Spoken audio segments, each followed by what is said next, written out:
real relationship talk, real relationship drama with the best nights of your life. Your host, Jay and Simply E. Hold on, get ready to enter the Jaye Spot on IntellectualRadio.com.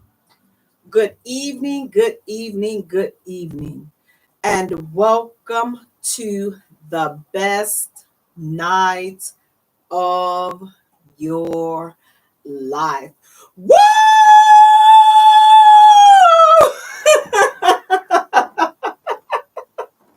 You have entered the Jaye Spot, where we are strengthening relationships and families one conversation at a time on IntellectualRadio.com. We are an iHeart station. I'm your host, Jay. You all, I want to thank you so much for allowing me to just go with you on your ride home as you cook dinner, as you pop the kids over the head while they're doing their homework and acting like they don't know what's 1 plus 1 and 2 plus 2. Thank you all for allowing me to join you as you do all that and then some. Guys, we have an amazing show lined up for you tonight. Please go to our page and like our page at the Jaye Spot. Follow us on Twitter at Jaye Spot. Also follow us on Instagram at the Jaye Spot. And Jay is spelled Jaye for all three. While you're at it, go right around the corner. Go to YouTube. Boop, boop, boop. Like and subscribe our channel there. That's the jspot.com. And then go right around the corner. TikTok. Like and follow us there. The Jaye Spot, guys. Jaye. Guys, listen. Y'all know I really don't touch too much celebrity stuff. But you all, they have been showing out this week. The celebrities have been showing out this week, last week, so I must. So let's start off with this foolishness with Shannon Sharpe. You all listen, Shannon. Now look, okay? Look, we all know that you did not accidentally go live on Instagram while you getting it in.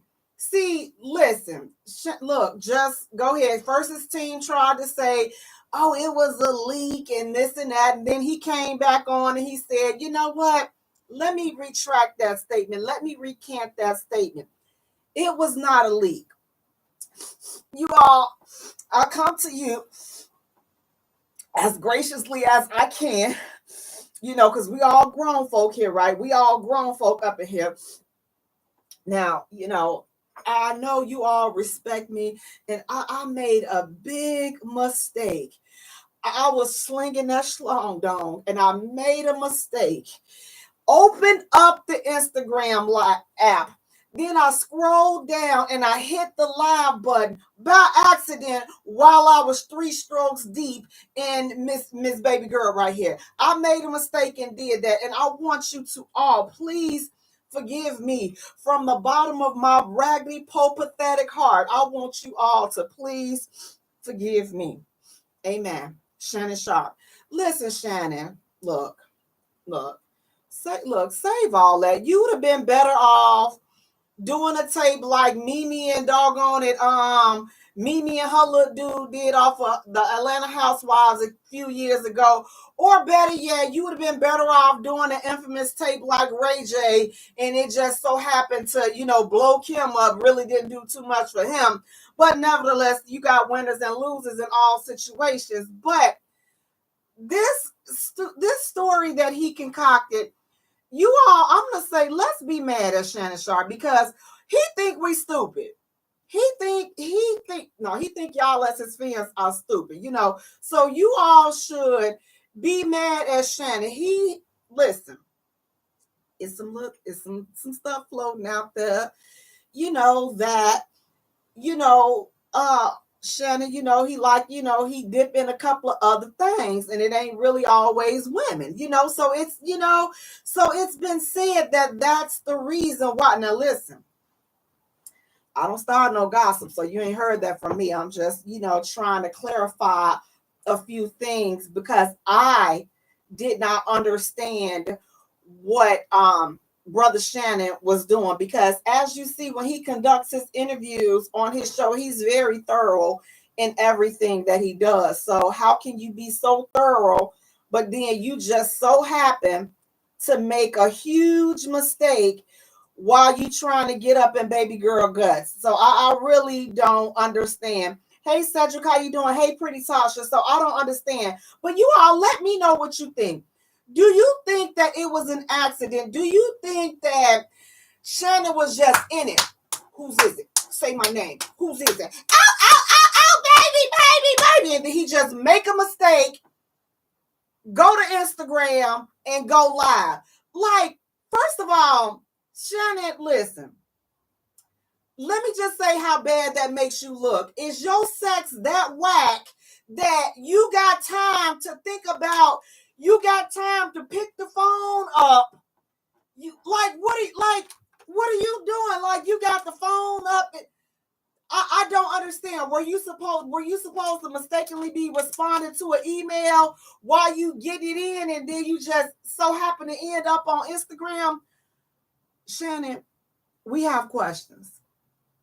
We have questions. We, as the public, we have questions.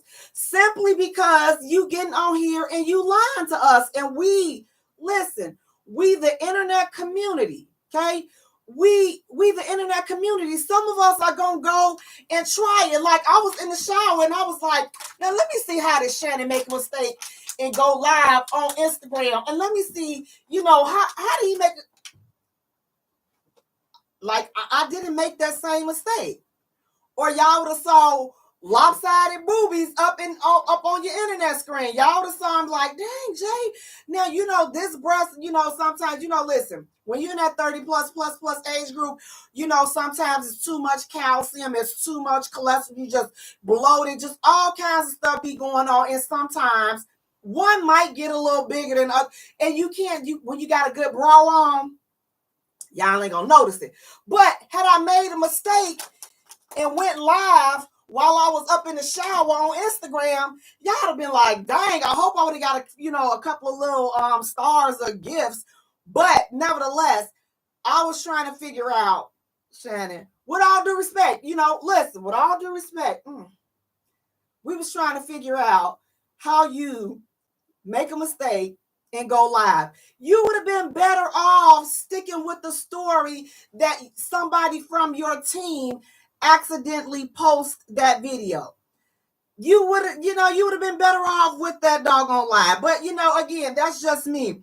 Anastasia and Anashia, I'm hoping I'm pronouncing your name right. She says he looks like his sex is white. That's what I'm saying. Thank you so much. Cedric, you saying, and he can even kiss his ESPN contract bye-bye. Listen, he up there again. Y'all got to help me understand. Now, listen, let me paint this picture. You getting it in. And don't let it be good. Who's your daddy? Say my name. It's yours. I'ma spell it in a circle and all this and that. And he up here trying to figure out, you doing all that, and you trying to figure out how to go, made a mistake. If it's that good, like, why are you even thinking, bruh, come on, Shan. Why are you even thinking about your phone? If it was that good, like, I don't understand how are you even thinking about a phone in the middle of that? You should have been happy that you was getting some, and now you're going to sit up here. Now you're going to mess it all up. See, Shannon, now you ain't going to never get none anymore unless it's from a young lady that is interested in going famous, becoming famous, and then going straight to Pornhub. She may have thought that this was her shot. And you know what? I know. She may have thought, she may have thought this was going to be her shot, that she was going to become another Kardashian. Not what you... No. The world, Shannon Sharp, the world is not impressed. We are not impressed. The jury is out on this. We like, you know what?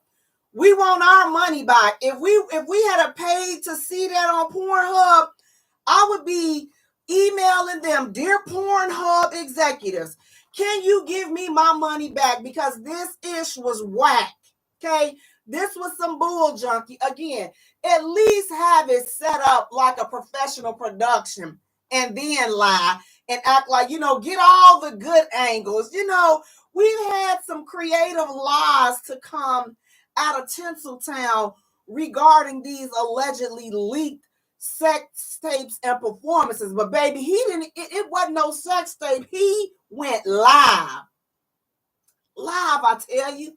Live. Do you know how intricate it is to open the app? First, you got to scroll through to find out you get it. Ooh, say my name. And you like this one ad, you looking for the Instagram app. Say my name. Put them things in my face. Put them in my face. Put it in my mouth. Drill. And he looking for the Instagram app. He's like, I got it. All right. Come on. Turn around. Say my name. Flip you upside down. Ooh. And now he gonna stop. I'm like, you know what? I have seen cartoons more interesting than this ish. Okay, I'm just gonna say I've seen cartoons way more interesting than this ish. So Shannon, please, you just come back and just go. We're gonna stick with the lie for your sake. We're gonna stick with the lie and say that somebody from your team leaked this tape, and we just gonna keep on. We're gonna keep going from there. Okay, can we do that? Let's just pretend like he never said this. We're gonna act as though Shannon Sharp never got on there and talked to the little bald head. What's this little bald head? Chad Ocho Cinco? I think that's his name. We're gonna pretend like he did not get on there. We're gonna pretend like he did not get on this whole internet and lie to us like we're crazy. That's what we're gonna do. We're gonna act like he did not lie to us like that. Hey, pretty Tasha, how you doing? We're gonna act like that. I'm gonna act like, you know what? We didn't even hear these lies. We didn't even need, because you know what? Shannon, with all due respect, it wasn't necessary. We didn't need the foolery. We just didn't need that. Again, when we know the truth.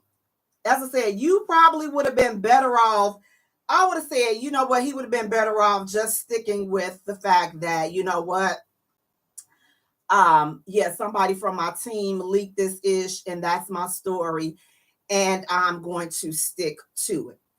Now, speaking of sticking to it, another Hollywood, another Tinseltown. You all, now look, I love me some Brat. I promise you, I love me some Brat. Straight from the 60644. Listen, I love me some Brat. Love them. Right from the West Side. West Side. But you all, listen. Have y'all heard about the Brat and Big Booty Judy? I cannot help but Big Booty Judy, okay? She has confessed that she has still been, and I'm going to say allegedly, she has been having relations with men, and that she pretended to like women, for whatever reason. She pretended to do that. So now the Brat has filed for a divorce from Big Booty Judy, and she wants, I believe, child support for the baby. So my thing is this, and I'm going to tread lightly on this. I'm going to tread as lightly as I can. But you all, Brat, how did you not know? That's what I don't understand. I'm trying to figure out, how did the Brat not know that Big Booty Judy was still into men, that she never was that way? See, here's the thing. You could have looked at Big Booty Judy. You can look at her booty and tell that she was into men. See, she didn't have one of them messed up BBL type booties. Big Booty Judy got one of them big homegrown booties, okay? I don't know if it's a BBL. If it is, it looks good. But from my eye, and knowing the thing about a homegrown, green and cornbread eating, candy yam eating, chicken eating, booty.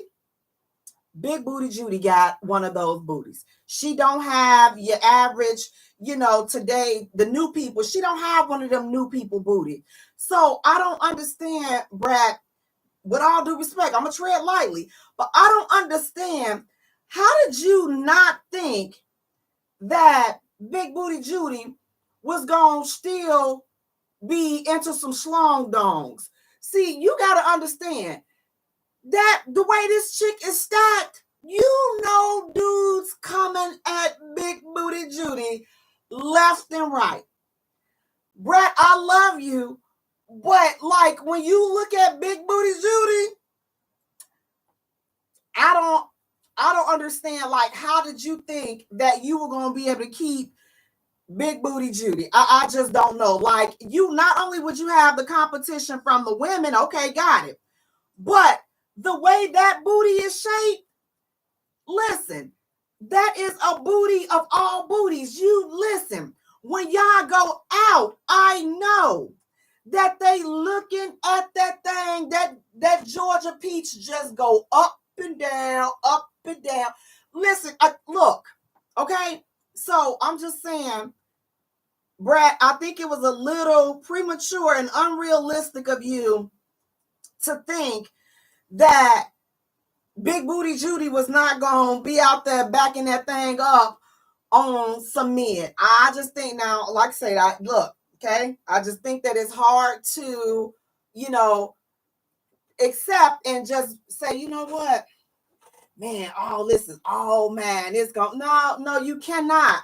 You cannot possibly have the same tool that she had, and you think that she wasn't going, you think wasn't no slong dong gonna be running all up and through that?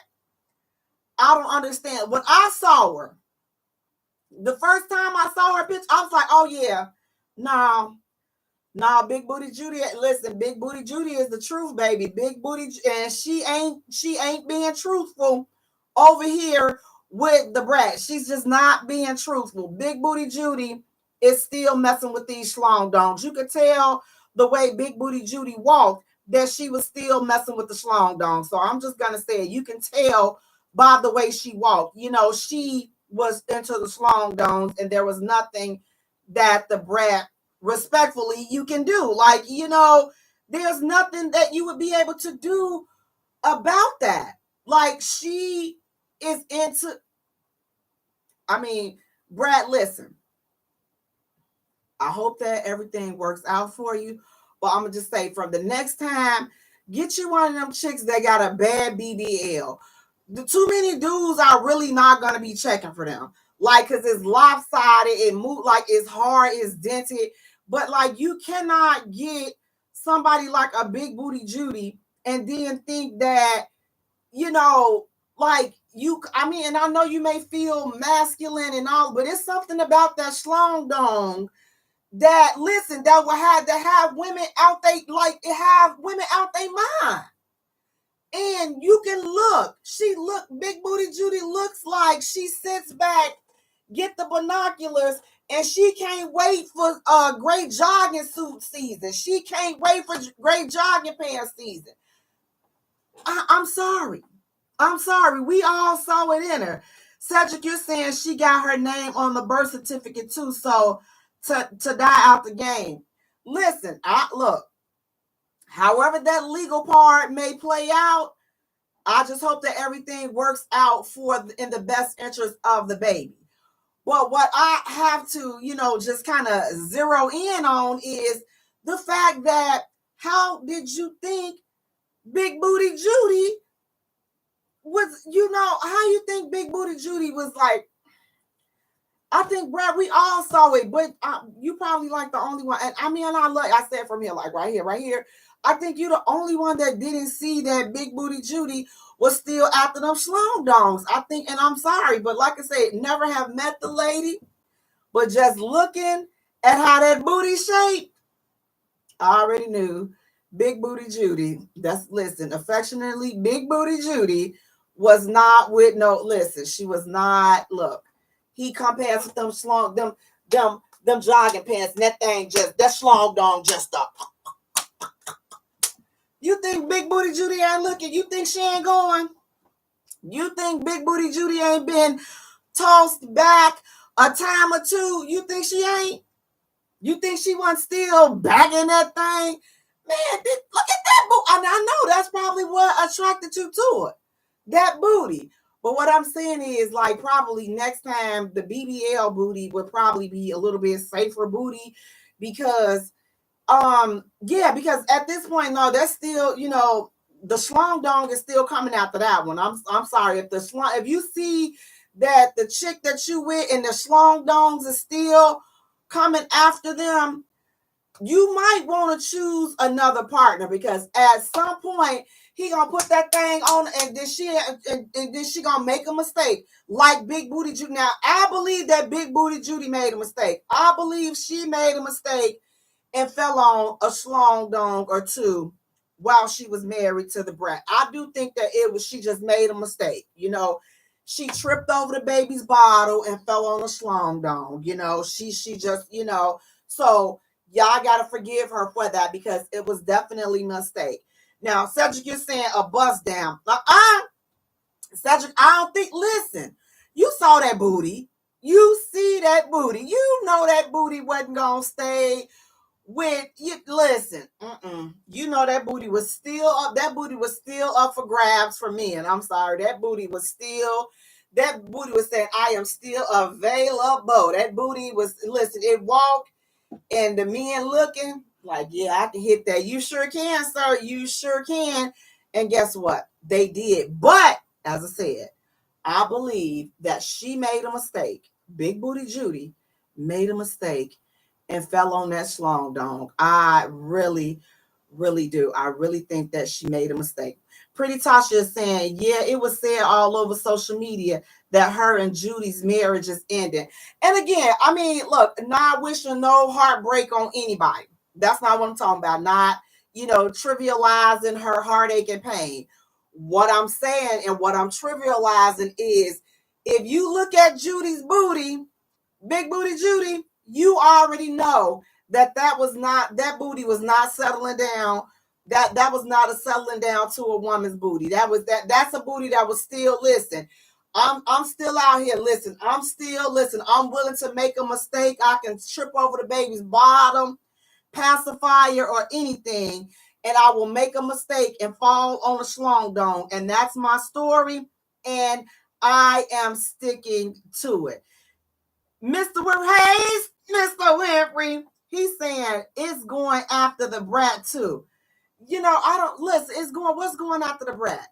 I'm not going after the brat. I'm simply saying, Big Booty Judy, if you care, you don't even have to carefully analyze those pictures. You just pull up a picture, look at her, and you could tell that she still was going to take some schlong dongs. That's all I'm going to say. You can tell that she was still open to taking some schlong dongs. And as we see, she was. So my perception when I saw, I'm like, this is who the brand is with.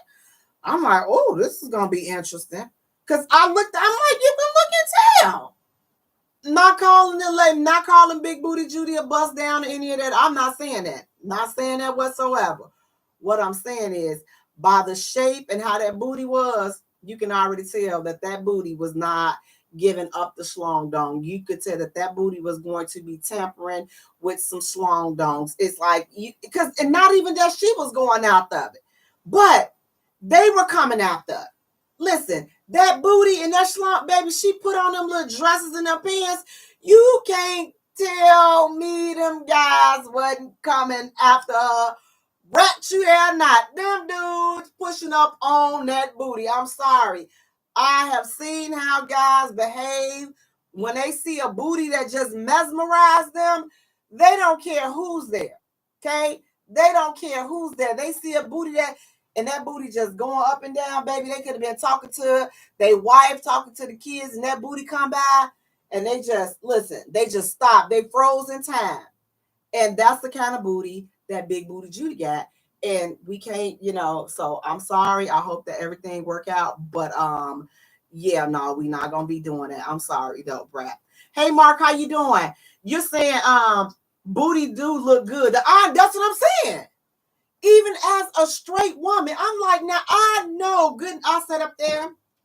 I said, let me get my popcorn because this is going to be some ish. When this hit the fan, this is going to be some ish. Now, what I will say was I didn't think that she was going to let her go through the whole baby process, having a baby process, and then you find out that you still slipping and sliding on a slong dong. Now, I didn't think that. I was hoping that, whatever was going to come to light was going to come to light. But anywho, I guess it's better late than never. So, but again, the point being, with that type of booty, yeah. So next time, just probably go look, go for the booty that has been created, not the ones that's really homegrown. Because again, when those homegrown booties, I don't know, it's just a difference between them homegrown booties and them BBL booties. But fellas, let me know, because I got a dent in, my homegrown booty. So, y'all got to let me know, which booties do y'all prefer? Do y'all prefer those homegrown booties or the BBL booties? And,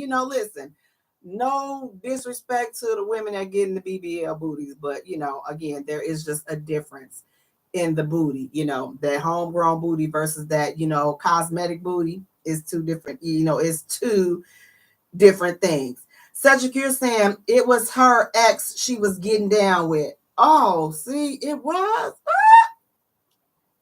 Listen, again, I'm not shocked. I'm not surprised. I know he was probably telling her all the time, that's where you at. Man, I can take you from. Listen, guys, y'all know y'all be saying that ish. Y'all know y'all be like, I can take you. I can take you if I want you. I can take you if I want you. James, you're saying a nice booty will make some men weak. I'm telling you, y'all speak the truth. Cedric, you say homegrown. Listen, I'm telling you, I know what I'm talking about. These guys, listen, I have seen guys about to have a car accident just looking at the booty. I'm like, you need to pay attention to the street, to pay attention to traffic, and stop trying to look at folks. Pay attention to where you're going. That's the power of the booty. Now, speaking of power, what do you all think about this? Now, look, Tyrese just recently went to jail for owing back child support. He went to jail. So they're saying it's alleged that Tyrese owed over $70,000 in back child support. And he recently went to jail because of that debt. What do you guys think about that? Do you guys think that a man, if he owes child support, that he should go to jail? They're saying that, he went because he was released after the contempt charge. So it's saying though that he was kind of still trying to fight this out, I guess, fight the amount of the child support. But at the end of the day, he ended up going to jail for owing over $70,000 in child support. Do you guys think that men that are default in their child support, do you think that they should go to jail? Do you think that, what do you guys think overall with the child support system? Like, is the child support system set up to help women get child support? Are women going to child support out of spite because the man has moved on and, she's doing it as a torture method?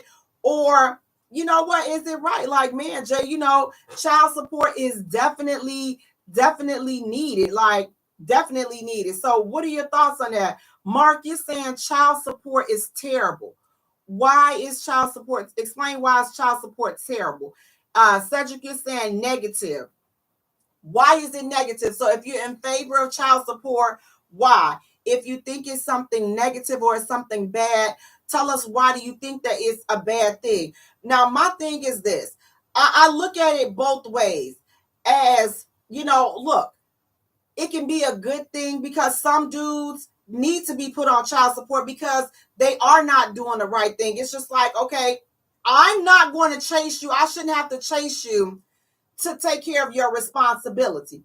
That's first and foremost. If we both laid down, had this kid, like, I shouldn't have to chase you to do what you need to do for your kid. So, ladies, if you got a dude that's doing that and he's doing his best, like, I don't think that there's a reason or a need to put a dude on child support. But baby, you got some of these chicks, they sit up here, baby, as soon they ain't even listen, they ain't even felt a baby kick. And they threatening the dude, I'm putting you on child support. I'm putting you on child support. I see how this is gonna be. I'm gonna go. Baby, you ain't even had the baby yet. What the heck are you talking about? You know how things are gonna be. That's the mind of a spiteful chick. Don't bring my B over here with my kids. You can't have nobody over here with my kids. If I see you with another check, I'm going to take you to child support. Why? Why? If he is picking up his kids, if he is taking care of his kids and doing what he is supposed to do, why are you concerned about what he's doing in his personal life? As long as nothing negative is happening to your child or children, or they're not exposing your kids to anything negative, or they're not putting them in harm's way, why, my love, are you concerned about what it is that he's doing and when he's doing it and who he's doing it to? Mark, you're saying a mother has every opportunity to upgrade her lifestyle. First 18 years, cool. After that, end it regardless of payment history. Miss Winfrey, you're saying, how do you pay from jail? Mark is saying child support is a weapon. So again, I agree with both.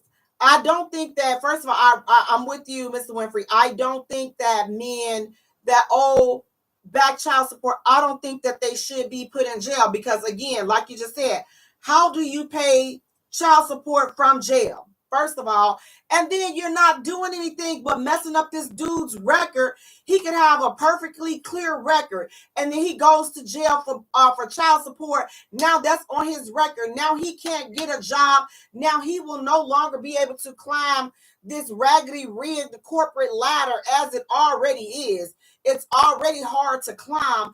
And so now you've just put another stumbling block in a black man's way, because this is predominantly happening to black men.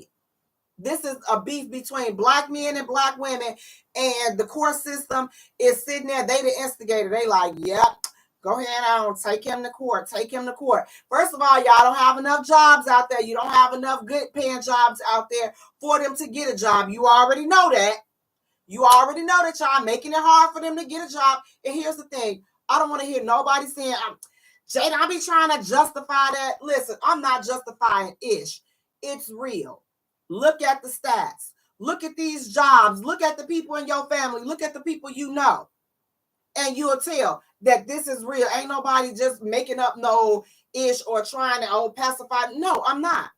Because I see both sides as being a problem. So I can see how some men, you do have some trifling men that don't take care of their responsibility. You do have that. You do have some men that think that you're going to chase them every time the baby needs something, opposed to you all just sitting down and coming up with a strategy and something, an agreement that works for you all, opposed to having to drag the courts into it. So that's one thing. And then again, you do have some women that do use the child support system as a weapon. You do use that. Some women do use that as a weapon, and they still keep the baby from the father. Like, I mean, listen, I know and I've heard some stories of some evil chicks. This man on top of his child support and all of that, everything, still can't see the kids. Why? Because he's moved on and had more kids, and he's taking care of those kids, trying to take care of his kids that he got with you, but you making it hard. You don't want to let him get the kids because he lived with somebody else, and you don't want him to be around those other kids, which wench, those are his sisters and his brothers. Those are the kids' siblings. So it's like you just doing all this extra stuff for what? For what? Mr. Winfrey is saying, should women be put in jail if it turns out the child is not his? Woo, child. Now, I don't think that she should be put in jail unless, like, she knew that the kid was not his. Like 1,000, 10 toes down, you finna pin a baby on a dude. But it's like, how would you really prove that? So that part, I don't think that she should go to jail. However, if this dude paid child support, then I do think that she needs to pay him back the child support. I do think that she should be ordered to pay him interest on the child support. And also, I think that she should be responsible for paying him pain and suffering for having him to think that that kid was his, and it was not. Whether you knew or not, like, those, again, that's just a consequence of, of being out there. Now, a dude, listen, if you know that she thought for sure that that was your kid, now here's the thing.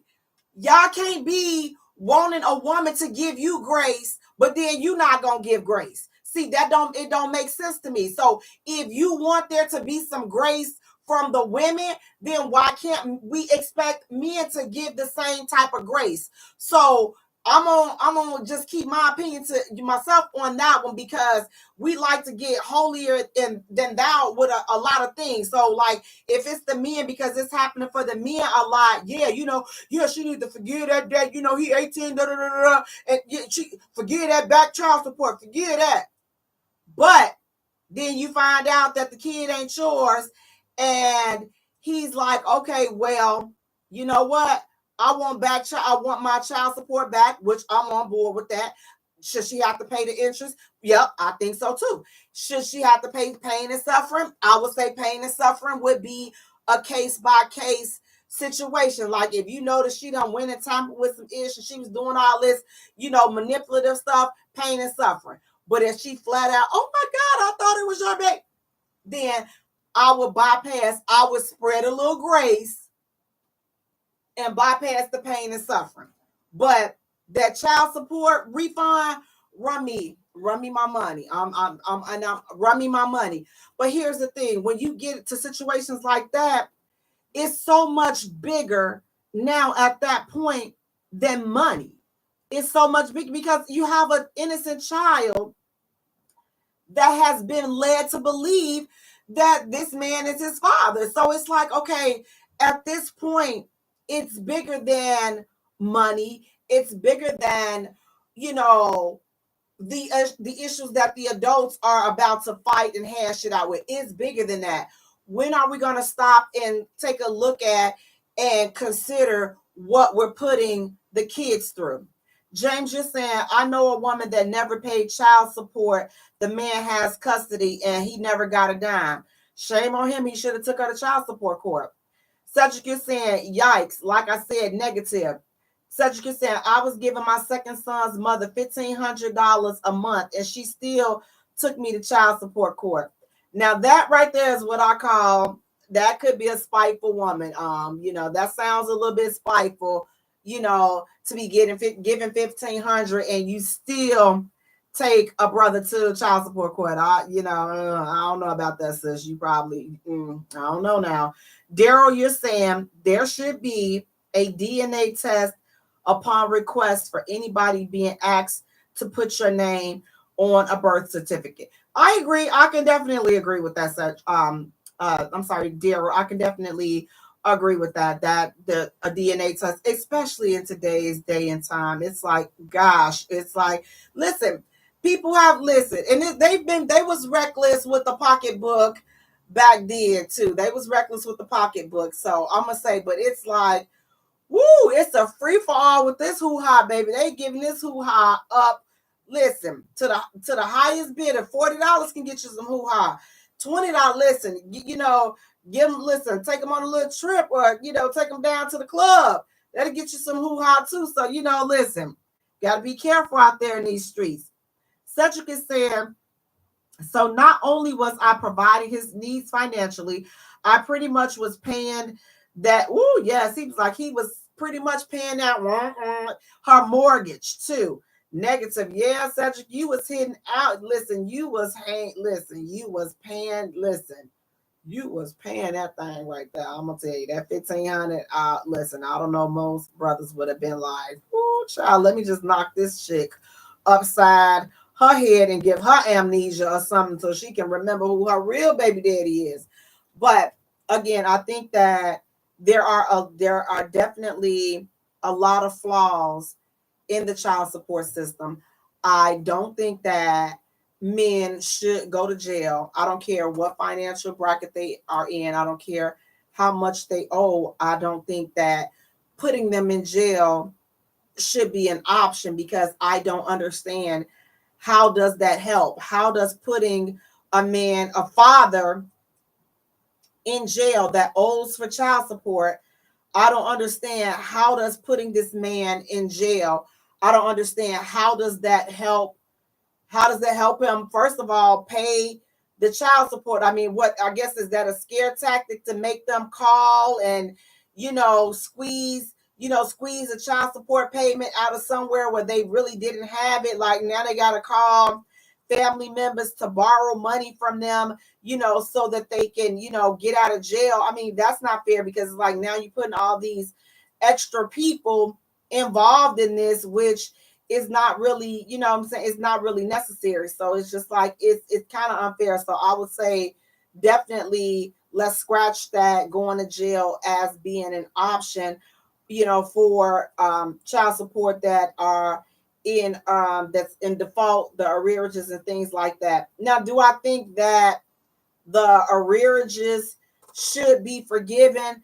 I would say that's a case by case situation. I would definitely say that it's a case by case situation because if this was a dude and you was just intentionally not getting a job and throughout the years or whatever, let's say listen, you was a knucklehead when you first had your baby, you was out there doing knucklehead-ish, but then you grew up and you decided to start taking care of your responsibility and doing the right thing by your child.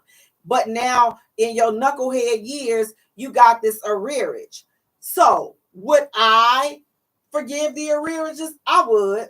I would. Depend. But again, it's so many. Look, let's keep it real. It's so many different variables that go into place because everybody is not in position to say yes, I will forgive the arrearages. Okay, if she has more than one kid, I know y'all don't want. That ain't my fault. She need to go find that ninja she laid up with. All of that. Well, you should have thought about that before you became a contender up in there, and now you mixed your kid up in there with that ninja and all that. So I don't think that if you got kids with a chick that got multiple kids and your kid ain't the first one, you listen. Don't sit up there. Don't come up in here complaining and talking about some, I ain't gonna be taking care of nobody else's kids. And you shouldn't have went over there. You shouldn't have went over there. You doggone it should not went over there and even tamper with that chick because you already knew that she had some other responsibility. And I just don't see, even though I only have one kid, I can't see just being a mother. I can't see, okay, well, I'm getting all this money for child support for one kid. And even though the other kid's father may be doing something, I can't see, one kid living better than the other kid under my watch. I just cannot. Like, so I don't know. So again, you would have to go to court and let the courts, if the court is spending and sending the money there to pay the tuition and all this and that, then okay, I have to accept that. But if the money is physically coming into my hands, I'm going to do what's best for my kids. Whether oh, this, listen, I ain't got nothing to do with that. Is it right? No. Do I think is it right for the men, for the adults? No. Is it right for the kids? Absolutely. So it's one of those things that, listen, I would rather my kids be happy and well-rounded. And I just have to hear, this dude's mouth until, my kids get older. And then, listen, child support is done. So I'm prepared to hear your mouth. Oh, you can't be doing this with my money and da-da-da-da-da. Your kid being taken care of, aren't they? They not missing out on nothing. They are not missing a beat. If they are not missing a beat, don't say nothing to me. Pretty Tasha is saying, good question. At Earl Winfrey. Yes, Sister J, can women be put in jail if it's not the man's child? Again, like I said, I don't think that the jail thing, in my opinion, should be an option for either party, unless it's just some extreme criminal stuff that this chick has done. Then I would say lock her up, but if, like she didn't know and like she just like, man, I jugged him at 5, I jugged him at 7, but the dude that I jugged at 7, he don't really have no good job. And I just felt I got pregnant when I jugged the dude at 5, and I'm just going to pick the dude at 5 to be my baby daddy. I don't think that that's something criminal. So I don't think that that's something that should be, she should be put to jail for. But what I will say is now you do have some of these slick ones, and she done went and she manipulating the DNA test and all this and that. Now throw that chick up under the jail. Now she should be in jail. If you're manipulating DNA tests and results and all this other stuff, yes, put her in jail. Pretty Tasha, you said, I agree with that. A man should be punished over that. Again, punished, but I don't think that taking them to jail should be on the table, because I don't understand how can a father take care of his kids when he's been jailed? Because again, let's be real, we already are not, Black people already don't get the best jobs out there. We don't have, it's a lot of ish that is stacked against us, and this child support system is definitely some ish that is stacked against us. Let's just keep it real. So by putting him in jail, what is that doing? How is that helping you? If you really look at it, you've hurt yourself. Because if, let's just say, the dude that you put in jail, he does work. He's working. He's paying you child support. He owes a rearage for whatever reason, but he's working and you're getting his child support. And you still put him in jail? You just shot yourself in the foot, because 9 times out of 10, he's gonna lose his job. So yeah, you got the little money because he had to pay it to get out. But now what happens? Now you've caused him to lose his job. So now he's going to be back owing arrearages. He's going to be back in the red with child support once he get out of jail. And then the cycle is going to continue. So that's why I feel like going to jail over child support is not an option. It should not be an option. It just should not be. We have to find, some other methods to that. And also, we shouldn't be taking their licenses and things like that. Like, recreational licenses, I would say, okay, like your license to fish. If that's not dealing with your income, take it. You want to drive a motorcycle, take it. But if he's a truck driver and you're slapping a violation on his CDL, how do you expect him to work? Like, so no, I don't. I'm like, it's some drastic, listen, let's be honest. It's some more drastic penalties for Black dudes owing child support that are not even drastic when you kill a Black dude. Listen, you got more laws and you can get locked up faster for child support than you can for killing a Black person. So I don't agree with this ish at all. This whole child support system is messed up. Yes, I received child support. I was not the mother running down there trying to put him on collecting arrearages and trying to get an increase every time he got a raise. I didn't do that. I went to child support court when we were young, when we first had my son. And then he ordered me to come to child support court so that they can do a reevaluation. But I initially requested one time, and that's when my son was young. And I said, let the chips fall where they may, because guess what? I have a life to live. I have a great career. I got money. I'm not going to let you get off scot-free and not take care of your responsibility. Because, baby, the last time I checked, we was both up in there. Ow, ow, ow, ow, baby. We was both in there. So if we were both in there, we gonna both pay, and that's just how I saw it. But as far as, oh, I'm gonna make his life miserable and he done moved on and he got married, I'm gonna make sure that I could care less. Make sure you do right by my son. That's it. Do right. Do the right thing. James is saying he had her on child support. The court would not enforce it. And the judge stated she would never pay. But you got the same type of situation, James, for some dudes that they got, the judge has issued, a child support order, and the fathers just never, pay the child support. Like, some people are behind $20,000, $30,000. Like, it's a lot of money that some of these men are behind. Am I saying that the ladies have to, eat that, take that as a loss? I'm not saying that, because I don't know what their situation is. Everybody is not in position to say, you know what, yeah, I'm going to let that ride.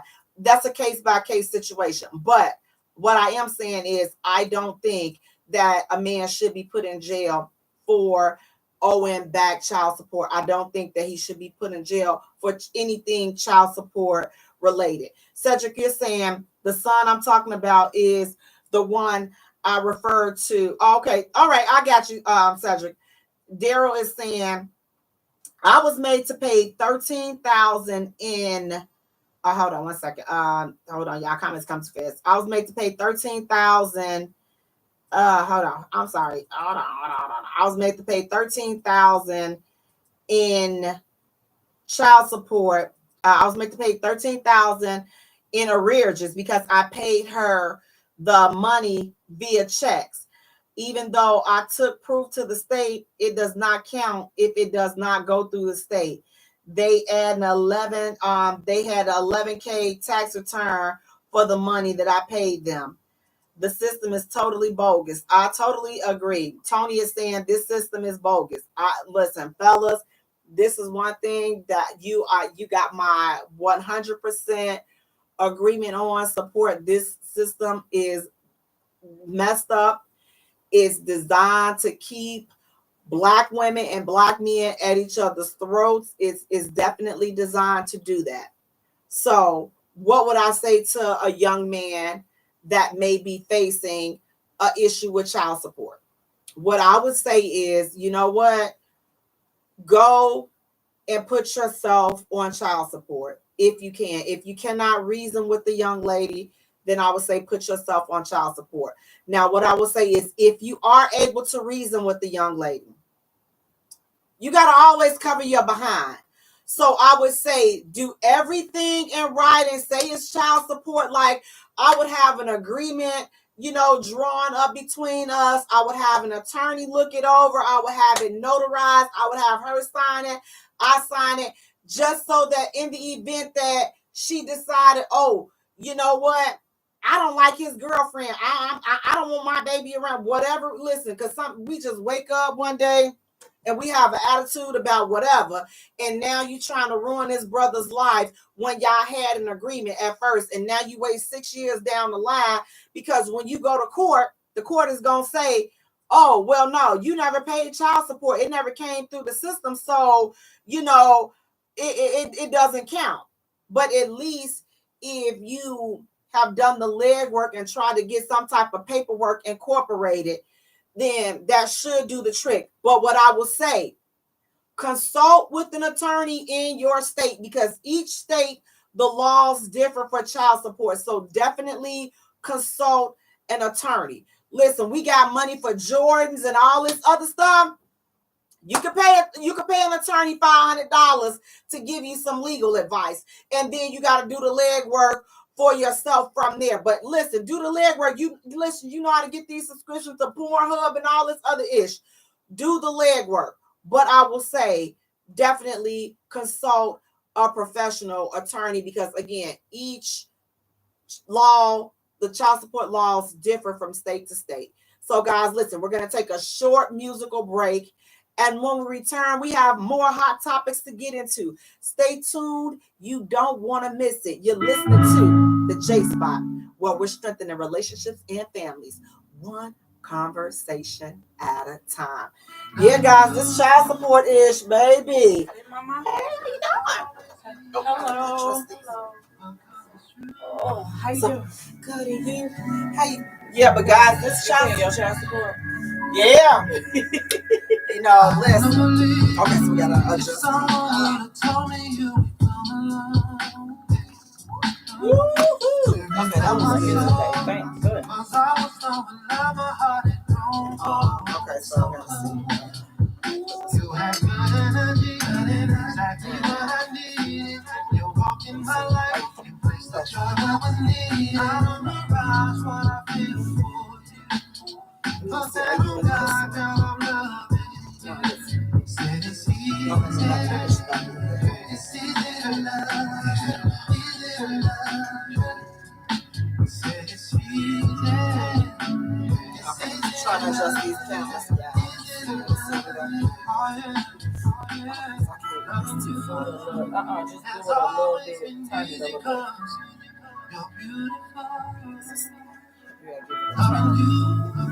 Has always been wonderful, more than you'll ever know. We got the chemistry. This one, I'm not in that. Which one? This one, the one that's on the table. You got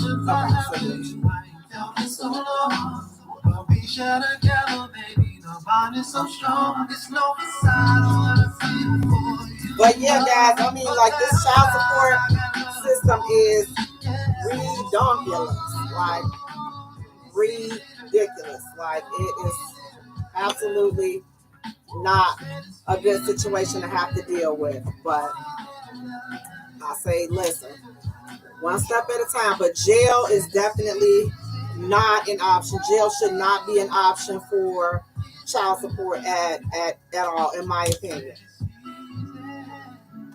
And ladies, please, let's find it in our hearts to start, trying to, get along and work out some type of good resolution for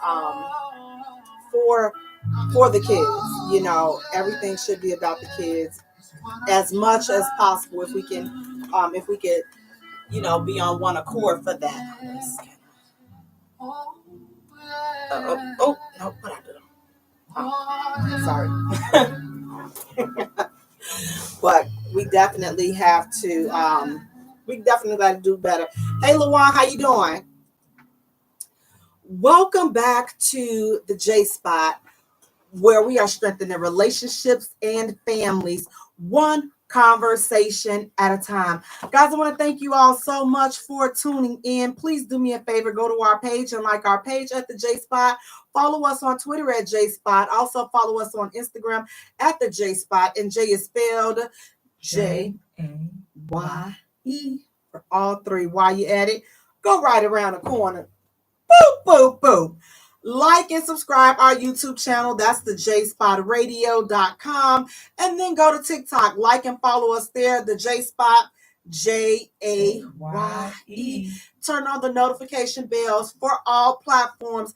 Guys, it's just me. Just me over here been showing out.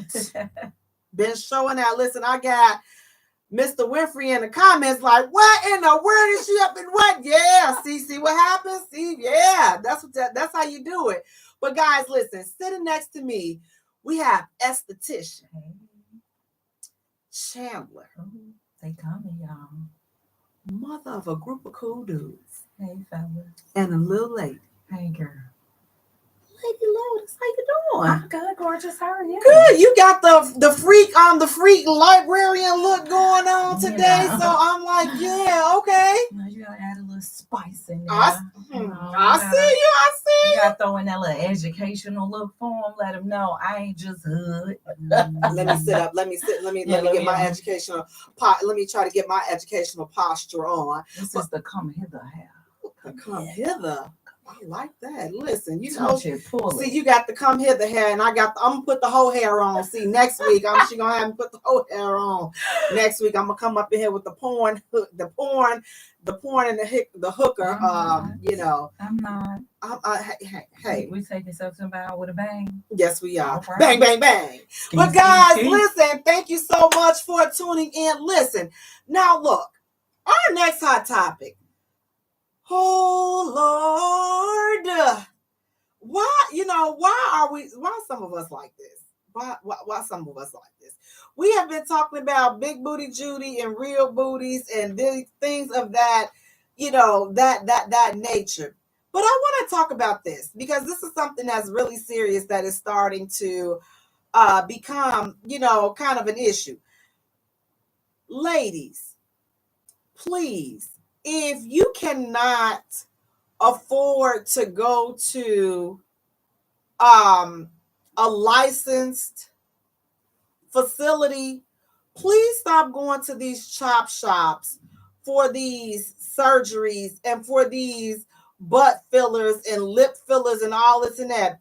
Do you know that they have a truck, baby? They pulling up in trucks, in like U-Haul trucks, and they're giving butt filler injections on these trucks. Baby, I saw a picture. The lady was on there. She walking in there in the truck. Granted, the truck was decked. They had some type of decor in there. So, but oh, you mean like they're doing it on the truck? Yes, like a mobile? No, like a U-Haul truck, baby. I know, but you saying they decked it out. It made it look nice, like it's a mobile. No, it wasn't decked out. It was just a table. But it was, the truck was clean looking from the outside, but it wasn't sanitary enough for you to be sitting up here. But listen, I looked at the truck on the one picture I saw.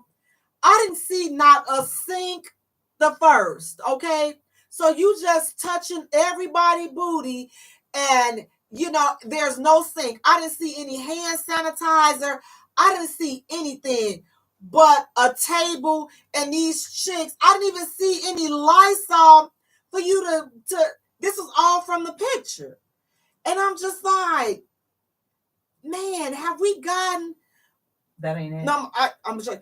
Have we gotten to this point where we are just that desperate to enhance the way we look? We're literally risking our lives to look different, to have our butts done. We looking different. A whole U-Haul truck, baby. No sink. She got her a mobile booty filler truck. No, okay, mobile mobilizations. I'm not doing it. That's something. I'm not either. It's too dangerous. Like I'm looking at this. Where is she putting her syringes? There's no sink. I don't see anything sanitary. And it's just like you're just lying there. Ladies, we got to do better. It's some things that we can do and accept, some services we can get done on a pop-up shop type basis. But when you are having anything injected into you or taken out, like certain orifices should not be exposed to this type of atmosphere. But what do you think about that? A doctor? Is this woman? No, she's certified? They're not. Listen, these people are not doctors. This is a 2-for-1. You get buy one booty, get the other one free. No, that means if you cannot afford it. After this, she shut down because while she doing all this shaking, baby, her feelings ain't right. It's like it's like we gotta stop being like this fad of getting your butt done. Like women are actually losing their lives over this itch. And if they're losing their lives on a medical table with a certified doctor, why would you go to someone who's not, even if it's just to get shots? Come on now, y'all see what happened with the what we call them, the girls, and they talk about how they get up off the couch and the stains is left on the couches after the shows and all this stuff because the stuff is just oozing back out. Where do y'all think it's gonna go? It's gonna come back out. And then you're committing to keep on going and going and going and getting this done. This lady, an African doctor, she got in trouble and tried to leave and go back to Africa. She was doing that. And then they found another person was doing it like this, but was putting concrete or it's so something much of stuff. it in there. You don't even know what's in that syringe. This lady could be making a cocktail of stuff that she done found online and figured out how And to is do she it. using the same syringe on everybody? Because again, I didn't even see the certified, the biohazard bag. No. It's a certain way that you're supposed to dispose of those syringes. I didn't see any of There's that. nothing in here except the bed. Exactly. And she doing all this dancing while somebody laying on the bed. And yes, she got customers and you got people. This is the thing. I don't blame her. I blame the people that's crazy enough to walk up in there. I blame both of them. And see and go through this. You put your body through all of this, and it's just not, it's not necessary. So ladies, we got to do better at loving ourselves the way that we are. And if you don't like how you are and you're not healthy, then get healthy the natural way. Cedric is saying natural is the only way to go. If God and your parents didn't give it to you, you don't need it. Yeah, because God ain't gave them half of these girls the stuff that they walking around here with. God did not intend for you to look like Marvin the tap dancing horse. He did not intend for you to look like that. I'm sorry. You just cannot look. I think he didn't. I don't want to be one of them blaming on the parent type of thing, but it is one of those things where it starts at home with us bigging up our children. You look beautiful. You look nice. Love yourself for who you are. Love your kinky curly hair. Exactly. Love your little square pancake booty, baby. Don't worry about it. Because the thing is there really, it's either you're going to get all this stuff so you could be an online vixen, or you're trying to attract the attention. And in attracting the attention, when you talk to real men, that's not what they want to be in long-term marriage relationships. That's what they just want to hit and quit it. They just want to rub on that and feel on that. That's like, Now and like Cedric said, we want something natural. Now, you guys, let me tell y'all something. I'm gonna have a real shallow, transparent moment. Shallow how? Yes, I would cry if I had a little flat booty. I know I would be crying. Let me tell y'all, I couldn't wait. Listen, whatever is jiggling and pumping up and spilling over, I love it, because you know what? At one point in my life, I did not have this. I testify with her. I did not have this, okay?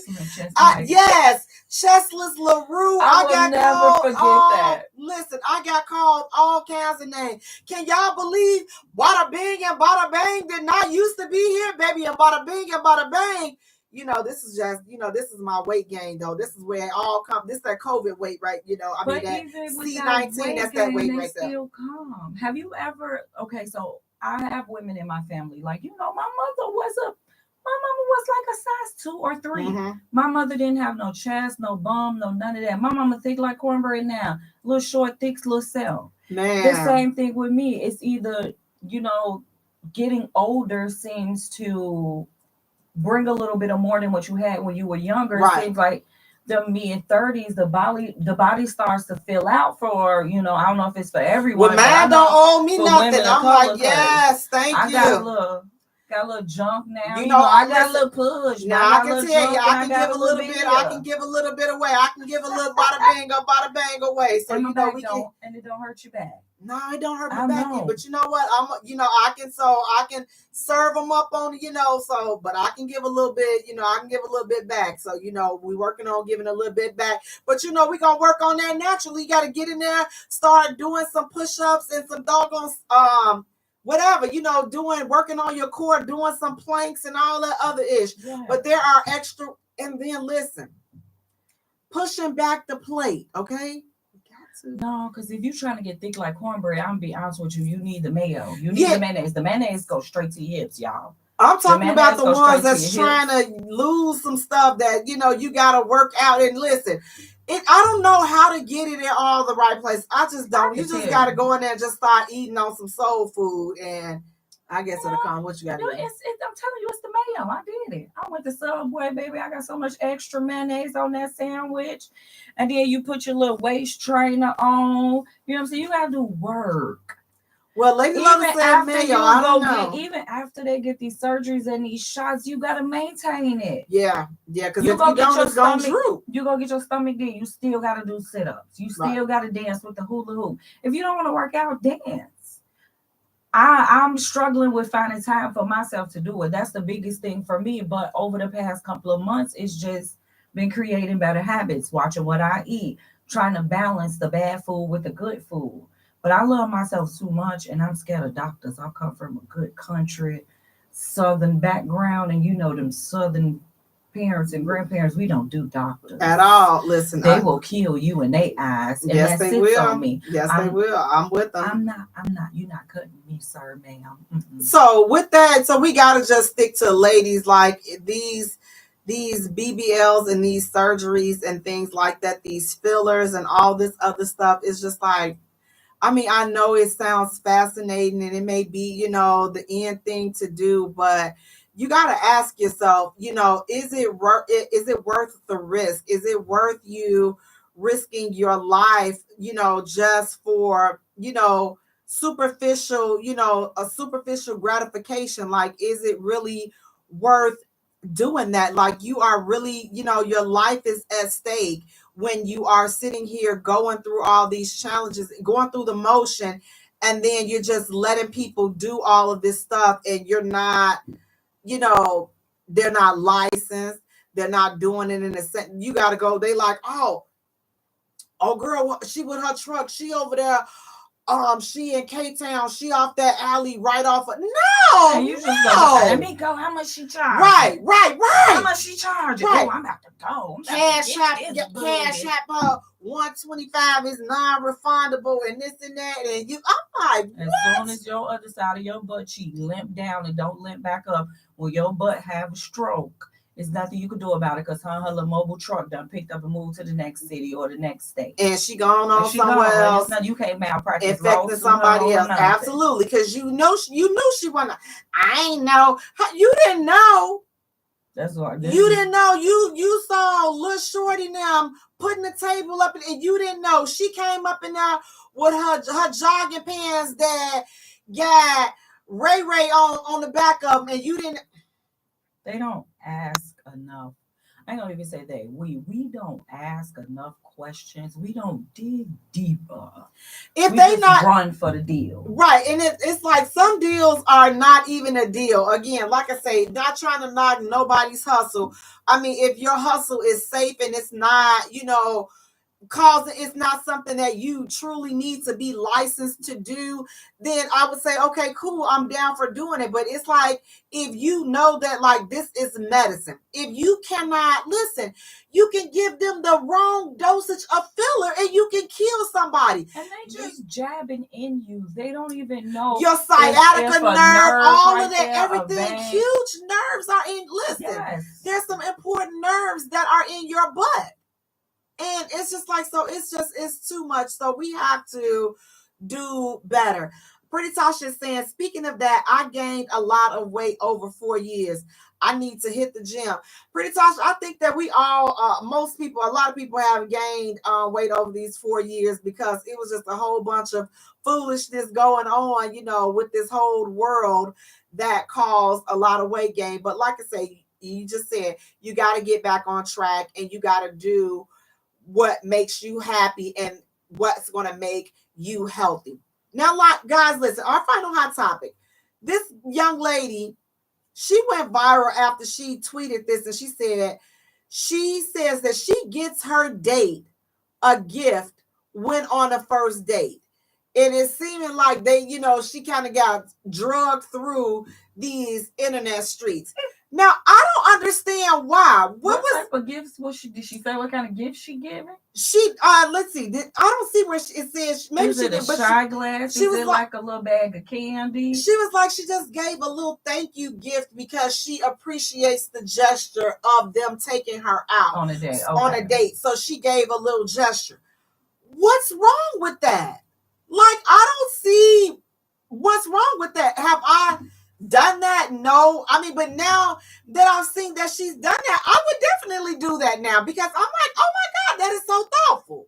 Like, for me, it would be something, especially if we spent a significant amount of time talking and I know what you like. It's the little things, in my opinion, that would count. But my thing is this, why some women are bashing her, that dude gonna call her back. If he had the choice to go out with you or her again, I'm sure He might choose her. He's gonna choose her. He's gonna choose her. And I think that that's why. Why? Because she stands out from all of the rest. Everybody else come with their hands out. Can I get the sequel, Royal, and all this and that? Right. And she came bearing a simple trinket. You'll just show a gesture of appreciation. And look, he may actually not cheat on her.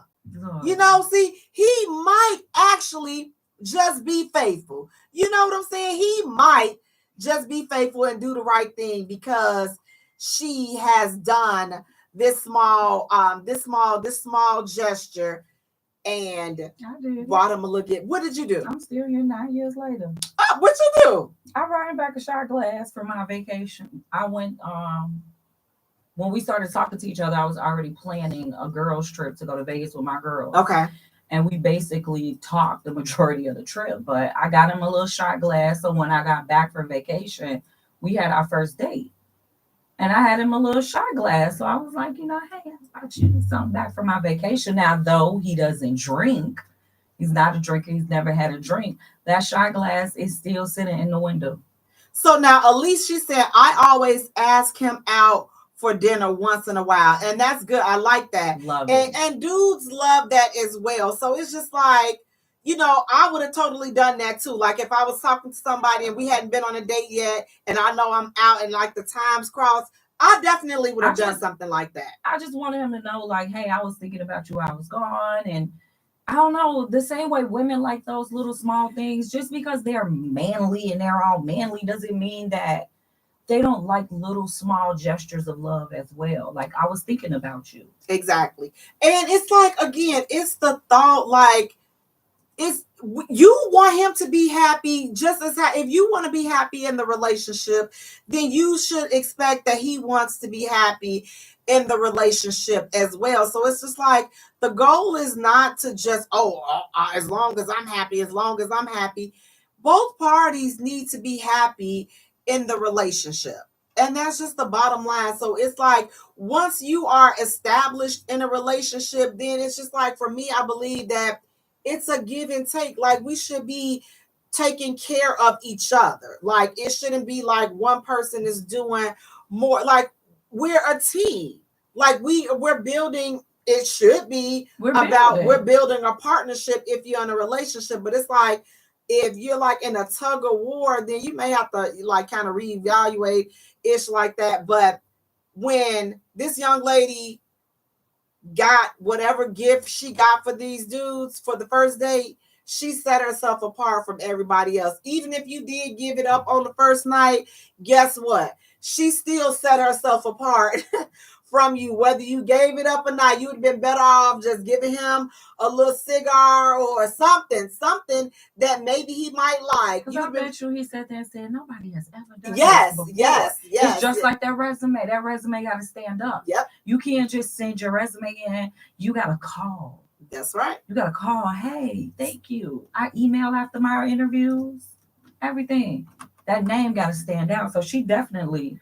Girl, do it again. Do it, girl. Do it, girl. Because guess what? Like I say, that was what's up right there. So I'm like, yep, I will be definitely doing that because I think that it's nice and it's just the thought, you know, very thoughtful. And I think that was kind, and I like that. So I definitely am on board with that and giving little gifts. So there was nothing wrong with her giving a little gift. Because again, you're going to go in some of these women, y'all going to get to these restaurants and y'all going to go straight for the stuff that you know that you can't even pronounce. You don't even know what it is. You may mess around and have an allergic reaction because you sitting up here trying to be so dang on selfish, trying to, you know, I'm finna order all this. Girl, you ain't even had that. You need to order something that you're familiar with and not get up in there and get choked up and all of this other stuff, and now you have an allergic reaction at the restaurant because you done mixed all them seafoods together and because you trying to be greedy. Don't make no sense. God don't like ugly. That's why he let you swole up sitting like that at that table, because you sit up there trying to spend all that man's money. Don't do show you got some home training. Now, speaking of home training, guys, tonight we are talking about, does childhood trauma affect relationships? Woo. Yes, y'all, look. Woo. I know we got enough time. that it is rough out here in these dating streets. I ain't even gonna lie to you. But again, tonight we diving into some deep. Now we done talked foolish and we done had a good time, but now we are getting deep. Does childhood trauma affect your relationships? So listen, guys, if y'all want to talk to us or hit us up, or you want to participate or share a story, hit us up 708-223-8953. Again, that number is 708-223-8953. Also, you can hit us up right here on Facebook. We will try to get to as many of your comments as possible.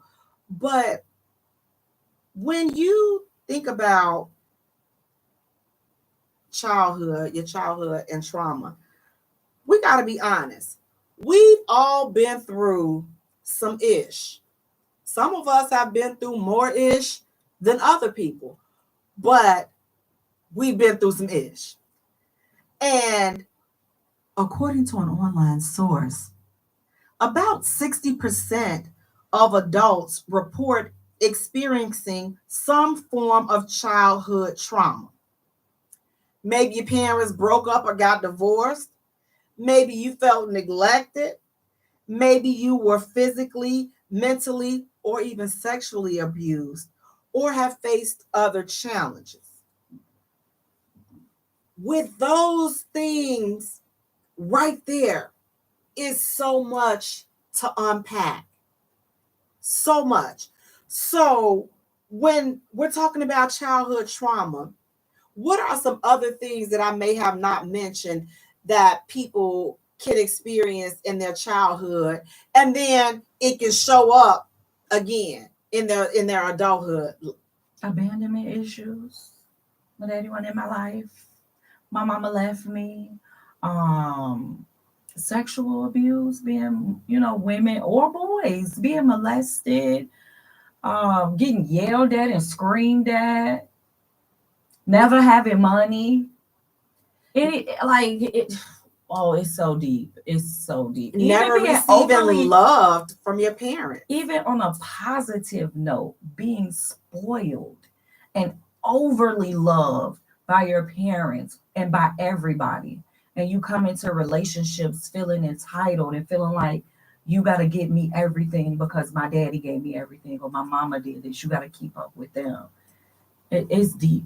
And it's like, you're right. And so that causes people sometimes to have unrealistic expectations from others. And it's just like, when you're dealing with childhood trauma, it's like, once you become an adult, for most people, and we got to just be honest, I'm talking to the Black people, we don't get therapy, we don't get counseling, we don't get any of those things. Black people don't do that. And then we just go from being a kid that was physically abused or neglected or was never loved by their parents, or the parents played favoritism, and so like they had the siblings and now it's a sibling rivalry, or nobody paid them any attention, or they felt like nobody paid them any attention, all of these things. And then you grow up and you become an adult, but those things still linger inside of you. Those mechanisms that you developed when you were younger in order to cope with all those things, they're still there because you were never taught how to properly process everything that you've been through. And so guess what? We lash out. And lashing out comes in different shape, forms, and fashions in relationships. Elise is saying, yes, I speak from experience. I attract people for what I do, never for who I am. Cedric is saying, if you're not personally healed, it could affect any of your relationships. Myron says, raised kids with love are different from kids raised to survive. Absolutely. And that's a powerful statement right there to unpack, Myron. That's definitely powerful. And it's so true. And what Elise said as well, I love, I'm always love for, never for who I am, but for what I can, do. And that's powerful. So it's like when you hear something like that, where do you think that kind of stems from? Like a person never being loved for who they truly are. Like, does that come up from a person that you think that maybe they had to do extra stuff to try to fit in because they felt like they did not get any the attention that they needed? Or from also personal experience, for me, it's that lack of self-esteem because nobody beat you up when you was little. Like the people that were most important to you. For me, in my personal experience, I was always taught beauty is within the eyes of the beholder. But then when you have a parent who tells you, stay out of the mirror now, people gonna think you conceited, they're gonna tease you. How do you believe when somebody else tell you you're beautiful if you don't believe it yourself? That's why we be like, oh, if you ever notice a lot of, I feel like our community, we shy away when somebody tell us we're beautiful or we're pretty or, you smell good today. We shy away. So we lack a lot of confidence because nobody was there to say, hey, you're this or you're that. So then we get out in the real world, and now you got this little boy who just threw a bottle at you because he told you he liked you and you didn't respond. Or you got the little girl who jealous about how you look and she teased you the majority of your childhood, or all the other kids found some reason. Now we get in these relationships and it's like your man telling you every day, oh baby, you beautiful, and you don't believe him. I don't believe you. Like, why are you even here? Why you like me? I think a lot of us just don't even know we got these little small bottles in us that aren't huge childhood traumas that affect the way we act. I just spent probably the most time I spent with my mom in the past couple of years. And I realized I can't communicate because you can't communicate. Your communication sucks. And now I'm realizing this is why I can't talk to my man. This is why he keeps saying I don't listen and I'm stubborn. And I'm not paying attention to it because I don't know nobody. Ain't nobody ever said it. The reflecting eyes come on when we start getting older and we start paying attention to the things around us and we start paying attention to the things that we do. Because we always look at our kids and say, what? Act just like me. You act just like your daddy. But the kid is never reflecting on how am I acting? What am I doing? That was my parents' trauma, or that was my grandparents' trauma that's following all of us down, roll, roll, roll. Generational curses. And it's just like if we don't address it, if we don't address things that have happened to us in our childhood, you know what? You're not going to be happy. You're not going to be free. I know a lot of times it's some things that are just so hard to acknowledge. And like a lot of things, we may have pushed things to the back. Oh, this is just too horrible. I don't want to ever relive this again. But when you encounter an adult and you're in a relationship and now maybe some of they're moving in a similar way that triggers something that happened to you when you were a child, and then you react as that child would have done or as that child wished that they had done. And sometimes it's not the appropriate response because this was not, you were triggered because it's something in you that was not healed, but you perceived and you looked more into that situation than it really was.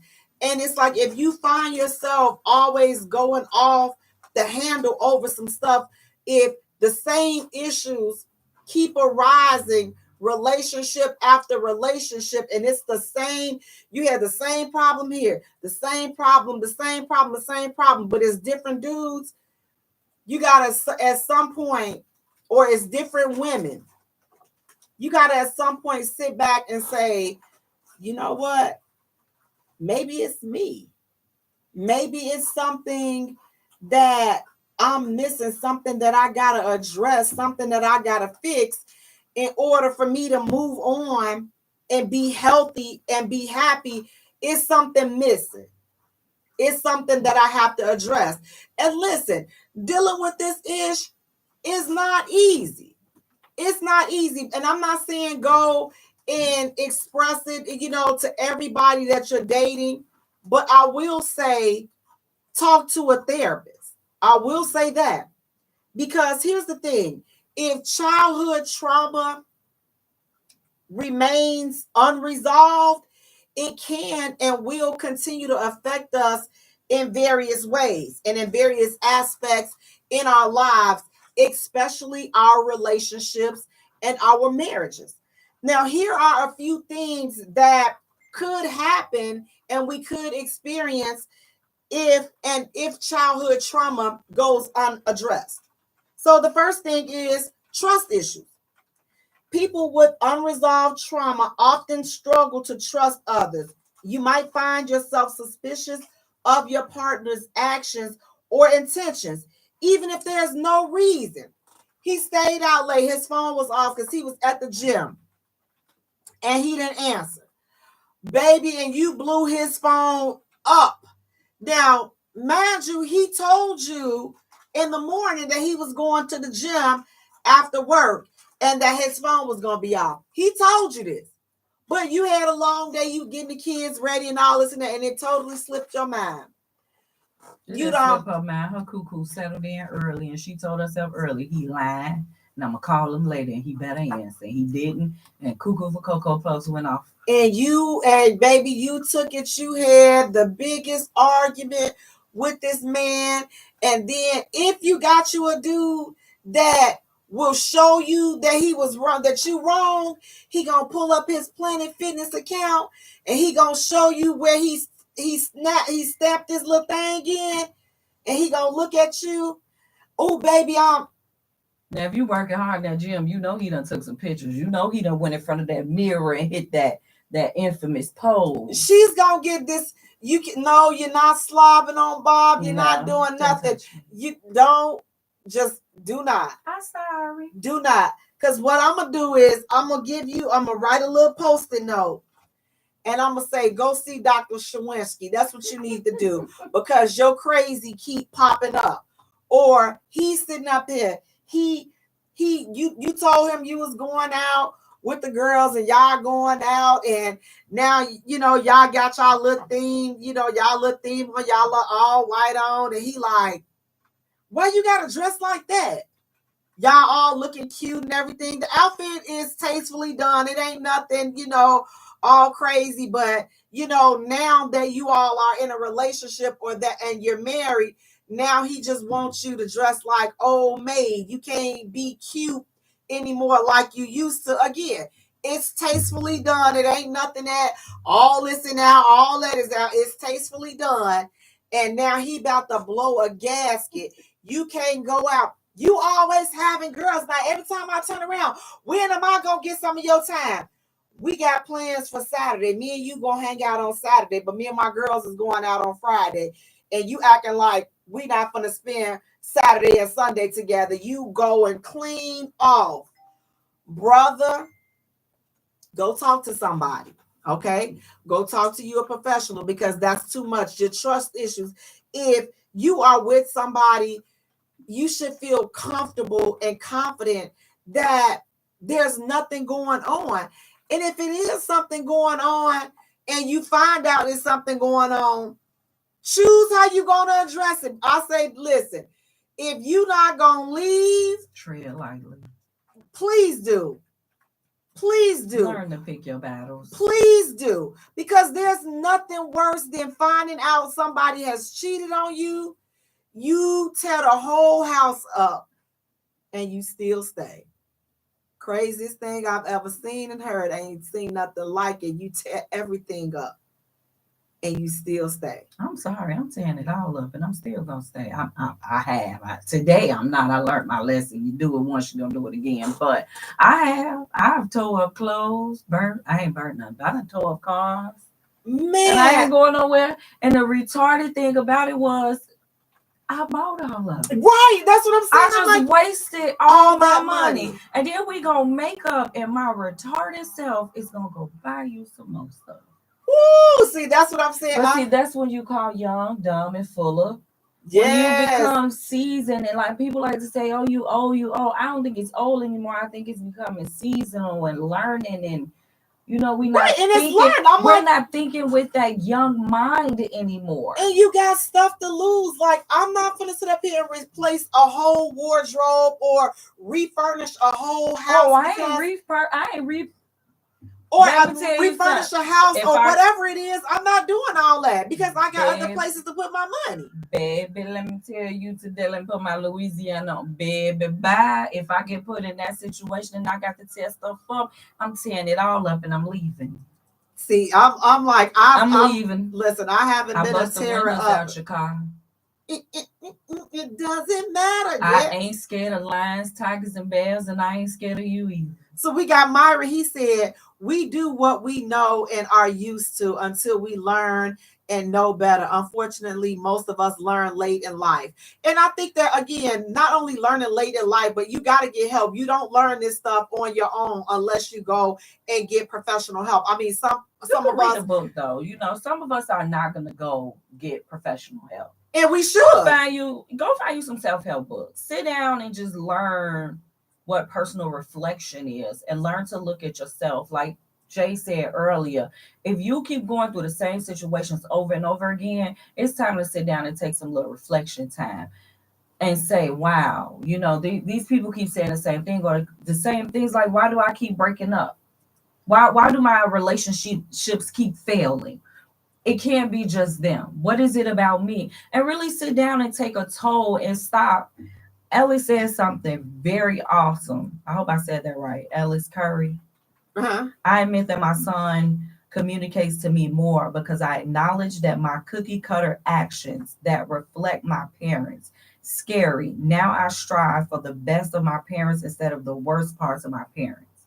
It's that always looking at the negative of the relationships and never looking at the positive. What did I learn? What am I going to take away from this? And what do I need to do different? What do I need to change? Because a lot of us not going to sit down and no therapist to sit down with no person to tell them all my business. And then we think that therapy is a quick fix.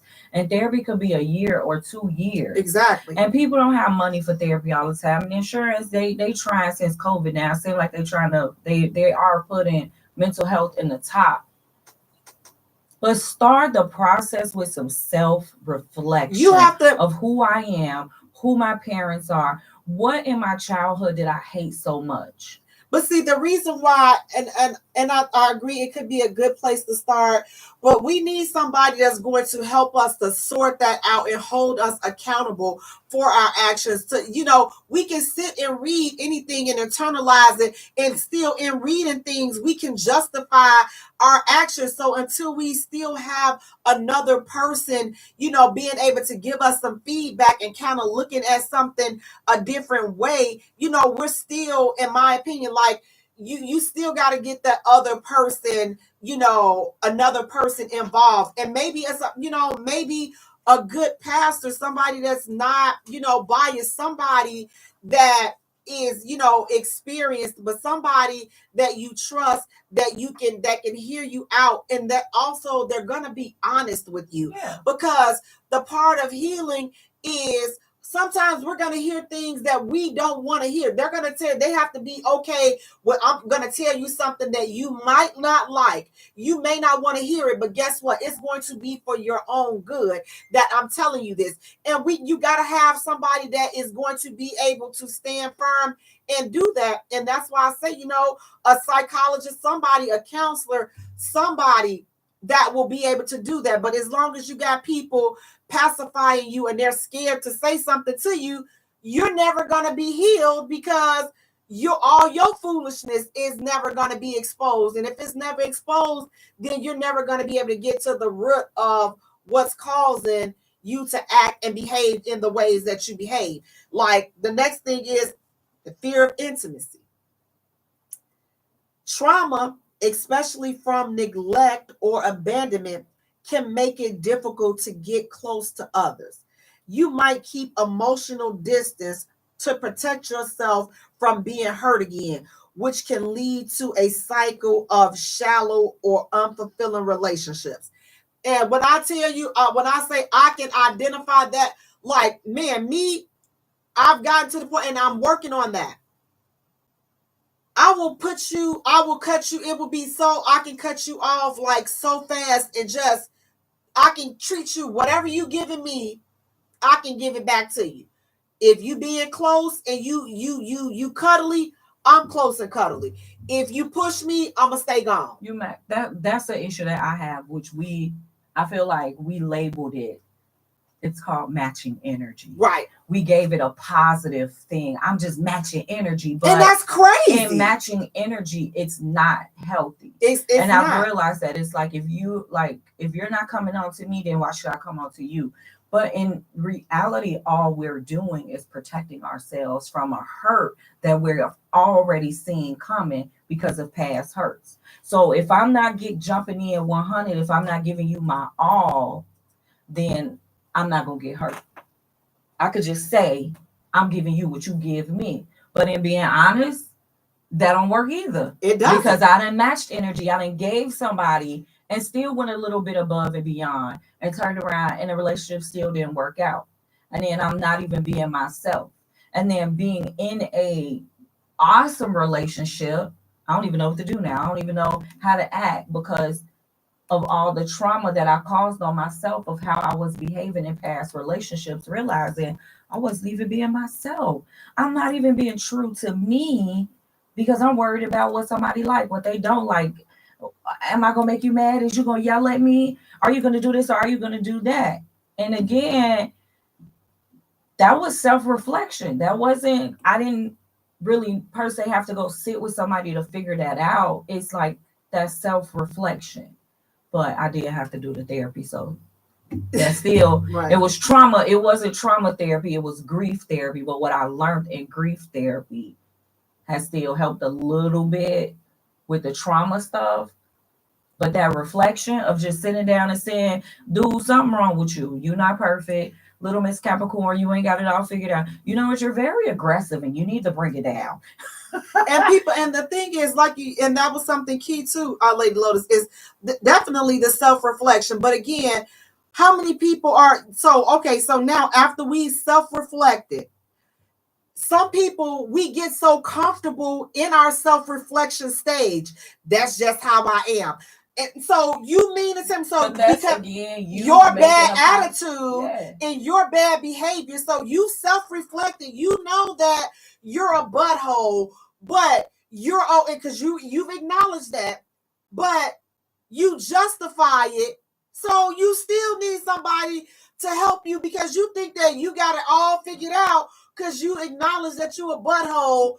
And you think that it's okay, or you acknowledge that you may hit somebody, If you acknowledge that you're a butthole and you look at yourself and say, I'm a butthole, and you continuously decide to be a butthole, you need to stay by yourself. Exactly. Because self-reflection is self-reflection for change, not just to make excuses for, I bust out the car windows because I act this way because she made me mad. And you retarded, you slow, you're not looking for change. Like this, to me, dealing with traumas and dealing with our past and issues, you're acknowledging that you want to change. And a therapist or nobody else can force that change on you. They can help you see something, but we all gotta, like, a person could get up and go to AA. Just because you're going to AA every day, the people in there are not gonna make you stop drinking. They're not gonna make you stop using alcohol or using drugs. You gotta self-reflect and make that decision for yourself that I want to change. I want to be a better person.